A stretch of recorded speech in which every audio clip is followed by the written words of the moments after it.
یک حسی نوبتی پیشنهاد شما میکنیم.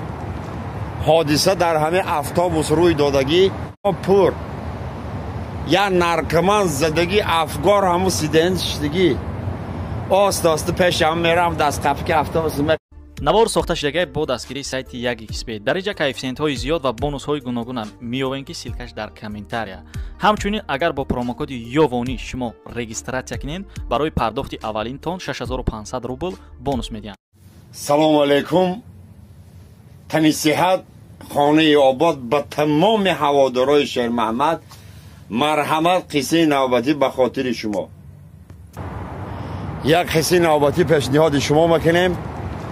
حادثه در همه اتوبوس روی دادگی کمپیری بیچاره در استانوفکا ایستاده اتوبوسش نداره.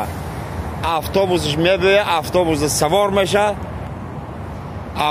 سوار میشه برادر میداره کمپیر لرزیده نگاه میکنه هم جاها پر یا نارکمان زدگی افگار همو سیدن شدگی آست پیش هم میرم دست قفک اتوبوس میخپه یک مثل نارکمان افغان خاله اویلاش کیم کجا دای کمپیر سر میکنه خدا زده ها این فرزندای نوبرآمد این چی تربیه این چی خیلی فرزند کلان کنیه نمیخزن یا آدمی کمپیر جانب نارکمان گجیل شدی گفتای من پامو گون کدیگیم کمپیر همه خزیق میشه میگه میبخشی بچه جان من نفهمیدم شما پاتانو گون کدیگی بدین.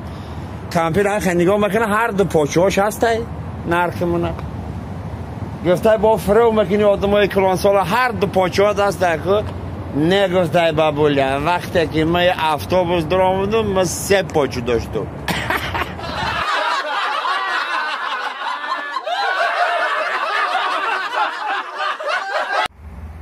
سلام علیکم برادرای غریب شیر محمد.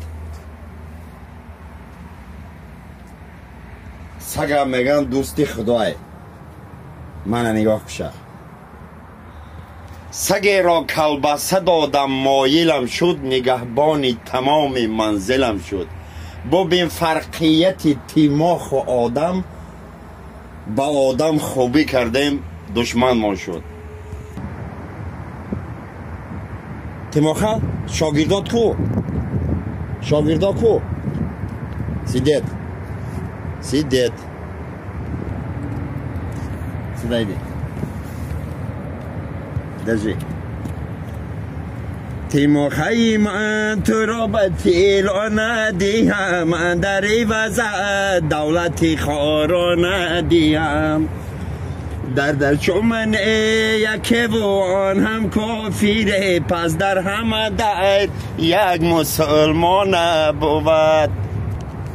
الها تا جهان باشد تو باشی تیماخه زمین و آسمان باشد تو باشی. نه بزن صغیره این روزی خطای کرونا آمده آدمان نونی خوردن ندارن. این عجایبات عالم گی روسا کوسا کلبسه در جنگن تیماخی ما کلبسی کپچانی میخورن.